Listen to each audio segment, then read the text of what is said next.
जोहार गे सनम को और मिट्टे नवा वीडियो साथे जतो को सगुन दाराम। तो गते को तिहिन दो ना आडी खुशी खबर लाई पे ताबोना जहां दो ना आपे को गड़ो सपोर्ट तेगे ना खुशी खबर से खुशी न्यूज से गुड न्यूज दो हिजु लगी दो कना। तो गते को इन्या यूट्यूब जर्नी दो 2024 को एतहब कना 24 को एतहब कते हितो 25 हो चाबा लगी दो कना।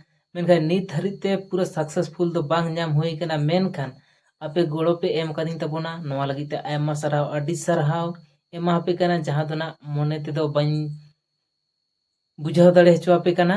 तो जतो को ना आयमा आयमा सरहाव जहां को पे सपोर्ट कदिंगा उनको को जहां को बांग पे सपोर्ट कदे नहीं तो हरि उनको को मेता को ताबोना सपोर्टिंग ताबोन पे और आडी सरहाव एमा पे कान ताबोना। तो गते को अब चैनल मोनेटाइज लगी दो कना। मोनेटाइज लगी तो जहां क्राइटेरिया कना से 1000 सब्सक्राइबर ते 1000 सब्सक्राइबर दो फाइनली एक साल भीतर को कंप्लीट करना। मेनखा वॉच टाइम टा नि थरी बांग कंप्लीट लेन थायना। मेनखा वॉच टाइम हो कंप्लीट लगा दो कना। तो आपे को गोड़ो और सपोर्ट दरकारों कना। तो निंके के गोड़ो एमाइन ताबोन पे इना खान और किछु दिन बाद गे ना चैनल मोनेटाइज लगी बन एप्लाया तारपरे नेलाबन चंदा बंगा दयाते से आपे को दया दुलारते चैनल मोनेटाइज से बांग मोनेटाइज और किछु गान वॉच टाइम बाकी मेना। तो ओनातिंग आसोआ संगे खन संगे सपोर्ट एमाइन ताबोन पे और बाकी खुशी इमा हपे ताबोना चेष्टाइंग जहां लकाते लाहासी से माड़ांग सिंह लहालेन ताबोन खा आपे को मौज मौज जायगा से मौज मौज वीडियो एम दाड़े आपे ताबोना। तो नोआ गे तिहिना वीडियो दो ताहे कान ताबोना।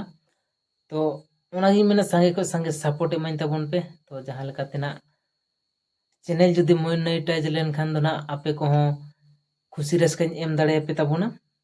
तो और किछु गान बाकी मेना चैनल मोनेटाइज लगते वॉच टाइम किछु गान हा बाकी मेना। तो सब्सक्राइबर तो पे नेले को ताबोन गे प्राय को होइना 2200 लगभग 22 लगभग तो बांग 2260 टा गान को होइना।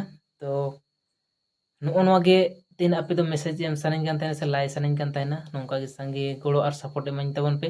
और 22 सब्सक्राइबर दो संगे तो बांग कना को मेनखाय आपे जहां लका गोड़ो जहां लका दुलाड़ ᱧᱟᱢ कदा ओना कहिते आडी गे खुशी मिनाña। और आडी गान गे मने का में सब्सक्राइबर मेना को तीन लका बुझाय दे सिर्फ आपे दुलाड़ और गोड़ो मेना खातिर ते। तो और बेसी बांग जेलिंग कते वीडियो दो नोडे बन मुचेगा। तो जतो को गे ना विदाय जोहार हिल्ला मारांग बुरु जतो को गे जोहार गे।